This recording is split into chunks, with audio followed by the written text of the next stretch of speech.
որովհետև առնվազն նույնիսկ գործազուրկը մտնում է խանութ եւ թթվասեր առնում է, չէ։ Լավ թթվասեր չի առնում, հաց առնում է, չէ։ ՀԴՄ վերցնում է, թե չի վերցնում։ Էլ եմ ասում, բազմաթիվ բարեխիղճ տնտեսվարողներ անկախ նրանից կպահանջեն, թե չեն պահանջի, այդ ՀԴՄ-ն դուրս են գրում, ես շնորհակալություն եմ հայտնում բոլոր նման մարդկանց, բայց ես խոսում եմ քաղաքացու իրավիճակի ընկալման եւ վերաբերմունքի մասին։ Նույնիսկ գործազուրկը իր գնաց հացի ՀԴՄ-ն վերցնում է, թե չէ։ Ես գյուղերում եւ ոչ միայն գյուղերում, այսօր մեր ցանկացած բնակավայրում մենք միլիարդների, տասնյակ միլիարդների, 100 միլիարդների ծրագրեր են կարել։ Եվ համայնքներում, եւ հանրապետական նշանակության, բայց այսօր կան չլուծված խնդիրներ, բազմաթիվ են չլուծված խնդիրները։ Ինչու են այդ խնդիրները չլուծված։ Որովհետեւ Հայաստանի Հանրապետության պետական բյուջեն չի կարողացել լուծել այդ խնդիրները։ Ես ուզում եմ, որ մեր բոլոր քաղաքացիներին տեսանելի լինի կապը։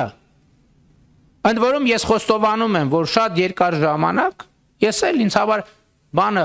դիսկոմֆորտ էլ ա եղել եւ մտածել եմ, որ լավ, ինչ ՀԴՄ ուզեմ, չուզեմ, այսինքն սա բոլորիս է վերաբերում, ոչ մեկ թող գլուխ չգովա, ասի ես միշտ վերց։ Ես հիմա կարող եմ ասել, որ միշտ վերցնում եմ, միշտ։ Չկա տես տարբերակ, որ չվերցնեմ, բայց սա նոր գործելակերպ է նաեւ ինձ համար, այս գիտակցությունից։ Հիմա բոլոր գյուղերում, քաղաքներում, թաղամասերում, երբ որ մարդկանց ես հարցնում եմ, ասում եմ, կան ձեր գյուղում, օրինակ, կամ քաղաքում, կամ թաղամասում չլուծված խնդիրներ։ Ասում են կա, ասում եմ, ինչքան պետք կլինի գումար, այսինքն առանց գումարի հնարավոր չի, չէ՞, այդ խնդիրը լուծել, եւ այդ գումարը պետք է լինի բյուջետային։ Ընդ որում, մեր փորձը ի՞նչ է ցույց տալիս։ Երբ որ գումարը բյուջետային չի, գումարը ծախսվում է եւ խնդիրը չի լուծվում։ Մենք այսօր ունենք բազմաթիվ հանրապետությունում կառուցված բարեգործական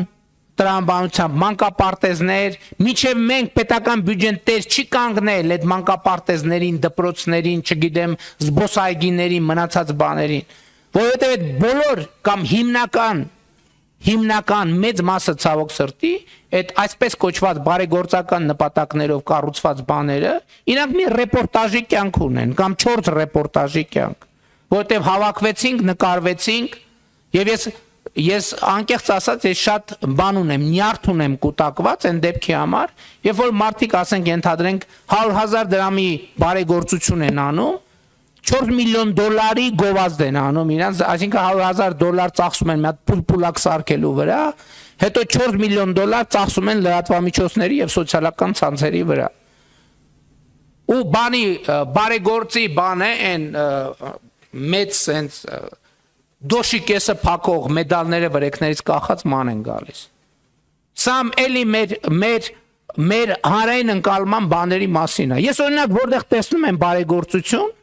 ես կներեք արդեն բան ունեմ, ալերգիա ունեմ, որովհետև ես վարչապետի պաշտոնում ես տեսել եմ, թե դա գործնականում ինչ է նշանակում։ Ես ձեզ օրինակ պատմեմ։ Մարդիկ նամակ են գրում, ասում են, բա մեր գյուղի մանկապարտեզը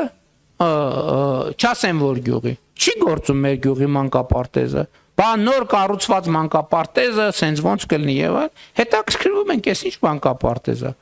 Պարզվում է, որ մանկապարտեզը կառուցվել է բարերարների ջանքերով,